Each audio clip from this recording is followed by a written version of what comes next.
I'm very excited to announce your host and MC for the evening. He's one of my favorite people because I've been married to him for 25 years. And I still like him. Yeah. At least in public, anyway. So please show some love. The best thing to happen to comedy since Jews, ladies and gentlemen. Please show some love for the very funny, my husband, Mr. Chris Oliver.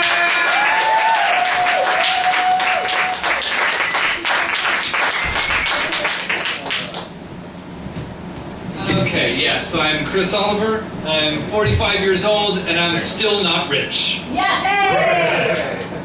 Yeah. I mean, don't get me wrong. I'm not angry about not being rich. It's nothing like that. It's just that, all my life, people have told me that if you want something, all you have to do is work hard, and you will achieve that goal. And it just burns my ass that these motherfuckers were right.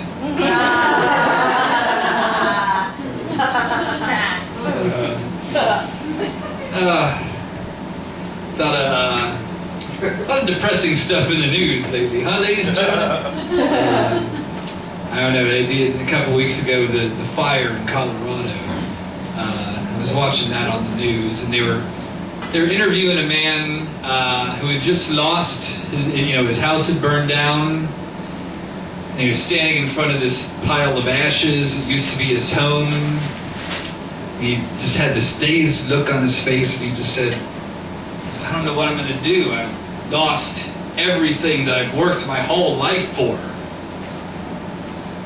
And that just really upset me, because I just know somewhere in LA, there's some asshole watching that going, oh man, that must feel so freeing.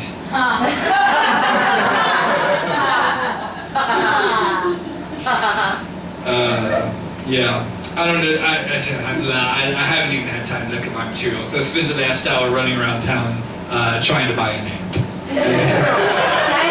As you heard, I forgot the amp. So, when Bobby says she still likes me, she liked me before we got here today.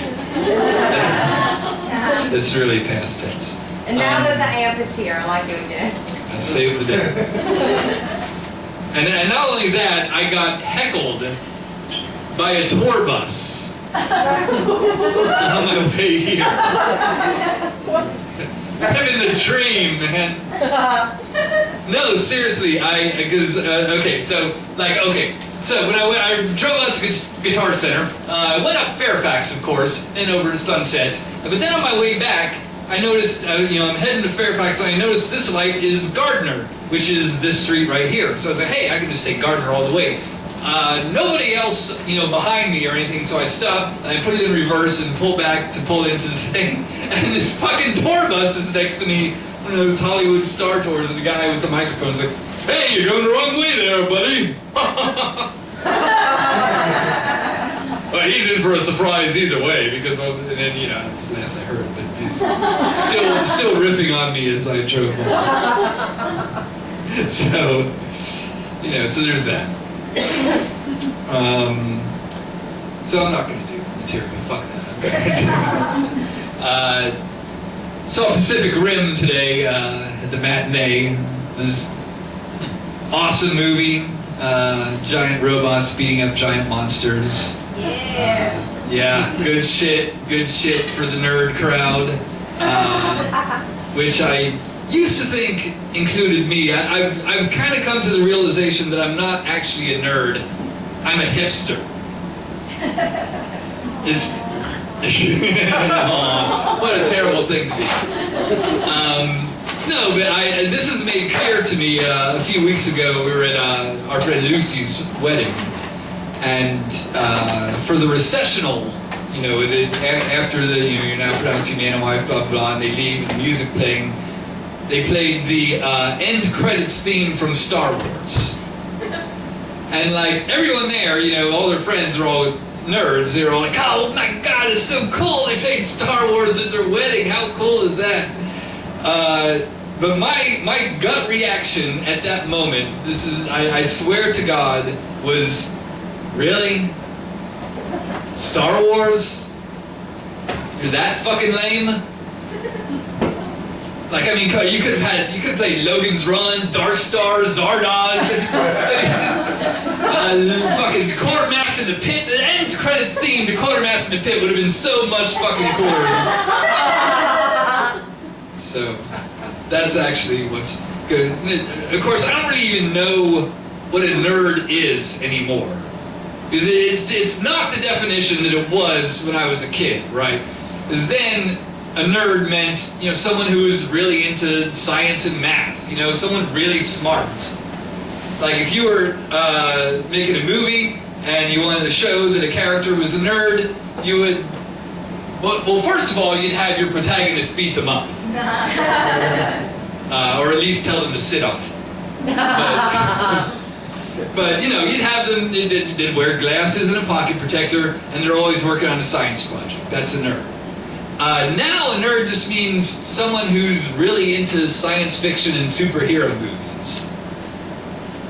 Which, you know, I don't know if you've ever looked at the box office numbers, but that's pretty much everyone.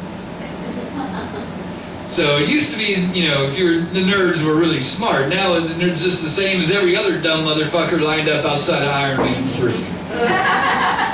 That's the dream. Of course, I don't know what a hipster is either. I don't think anybody knows what a hipster is. It's just like this made-up category. Only thing anybody knows about hipsters is we hate them.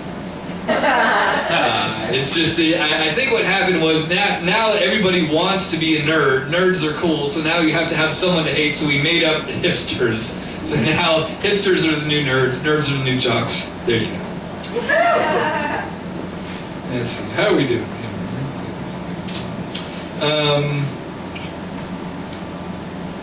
This show, Earthquake Preppers. You seen this show? Not Earthquake Preppers, Doomsday Preppers. You seen this show? You've seen it? Oh, yeah. It's good, right? I love it. It's all these people, these survivalists that like, they'll have like a bunker out in the woods that they're stocking with food and guns and ammunition and coals bullion, because I'm not going to be stuck with a bunch of useless currency when the international economy collapses. I love watching this because, you know, these guys, they have a plan. When the shit goes down, they have a plan. I mean, I have a plan too, but my plan is to be at ground zero and just die in the blast. That's why I moved to LA. I do not want to stick around for the zombie apocalypse. That's, you know, I mean, don't get me wrong, I love life, but when I say that, you know, I'm talking about this life. The one with air conditioning, and Netflix, and dental insurance, and the company of people who are not survivalists. But the post-apocalyptic wasteland, no. I have no. I've been camping. It sucks. I used to work in a hospital, and I remember there was this one woman there who was in a coma. She was completely paralyzed, and you know, her family would talk to her family, and they'd say, "Oh yeah, she's gonna pull out of this. She's a fighter." And nobody's ever going to say that about me. I'm not a fighter. I'm a lay down and dyer. And that's what I'm about. If I got hit by a car and I was lying in the street bleeding to death, like, I just can't imagine, you know, clinging on to life. You know, I think I'd be like, oh wow, I can finally give up. This is the best thing that's ever happened to me. I've been waiting for this all my life. I think that's why I'm not, you know, anti-abortion, you know, because, I mean, nobody wants to die painfully, but if I could just never have existed,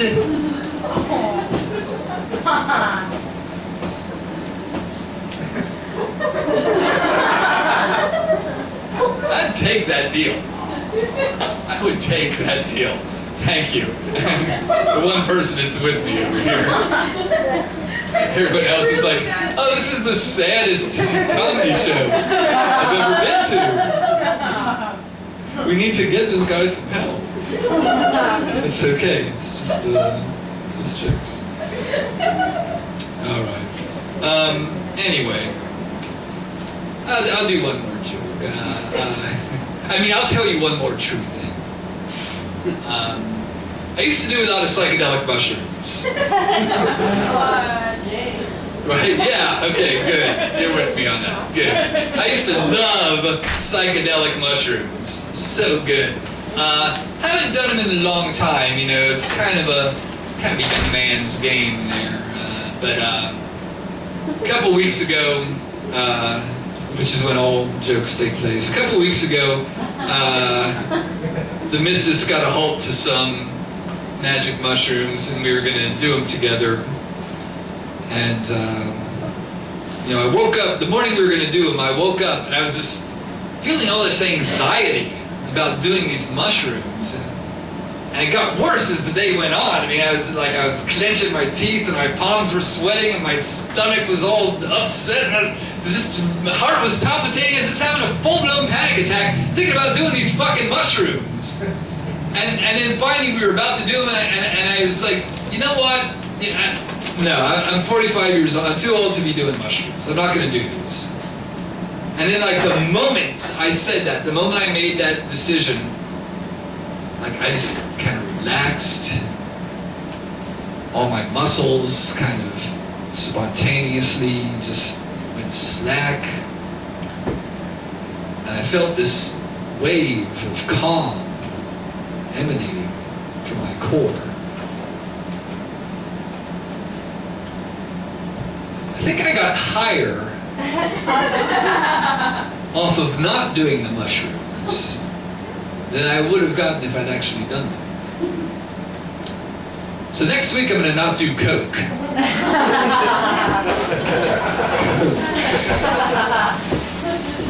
All right. Thank you very much and welcome